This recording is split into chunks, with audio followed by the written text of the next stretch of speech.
জয়গুরু জয় মা। আজ শুভ জিতা অষ্টমী ব্রত।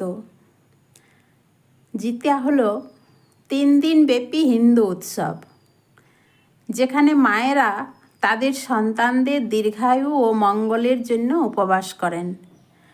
আশ্বিন মাসের কৃষ্ণপক্ষের সপ্তমী থেকে নবমী তিথি পর্যন্ত এই উৎসব অনুষ্ঠিত হয় এবং নির্জলা উপবাস পালন করা হয়। তো আমি কিভাবে পালন করি তা সব কিছু শেয়ার করছি এই ভিডিওতে। আপনারা সকলে সঙ্গে থাকুন এবং পুরো ভিডিওটা দেখতে থাকুন। সপ্তমীর দিন স্নান করে ঝিঙ্গা পাতা পেতে তার উপর শাল দাঁতন কাঠি দিয়ে তেল হলুদ দিতে হয় সূর্যদেব তথা জিমুতবাহন ঠাকুরের উদ্দেশ্যে।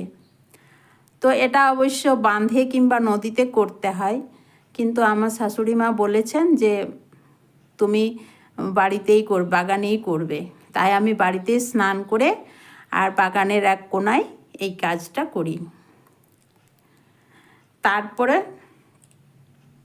তারপর মাটির হাঁড়িতে জল এনে তুলসী তলাতে রেখে তাতে 5 রকমের শস্য যথা ছোলা, মুগ, কুত্থি, রমহা ও আতপ চাল দিয়ে ভিজতে দিতে হয় এবং একটা শশাকে বেটা করতে হয়, হাঁড়িটার পাশে রাখতে হয়। তারপর সব শুদ্ধ তুলে এনে ঘরে রাখতে হয়। এটাকে আকুত থাপা বলে। তারপর চালের গুঁড়ি দিয়ে পিঠা বানাতে হয়। সেই পিঠা তুলসী তলায় সূর্যদেবের উদ্দেশ্যে অর্পণ করা হয় ধূপ দীপ জেলে, আবার আঁকুর হাঁড়ির কাছেও দিতে হয়। এই হলো সপ্তমীর দিনের কর্ম। তারপর অষ্টমীর দিন সকালবেলা সেই আঁকুরগুলি তুলসী তলায় ডালাতে ঢালতে হয়। তারপর সন্ধ্যার সময় ডালতলায় যেতে হয় পুজোর জিনিস ডালাতে সাজিয়ে নিয়ে।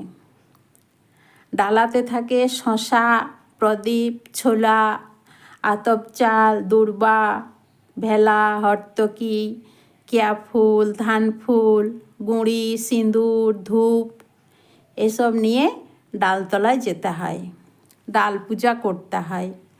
আমাদের এখানে কালী মন্দিরের পাশে ডাল গাড়ে, সেখান থেকে পূজা হয়ে গেলে জ্বলন্ত প্রদীপ বাড়ি পর্যন্ত আনতে হয়। তো এই হলো অষ্টমীর দিন।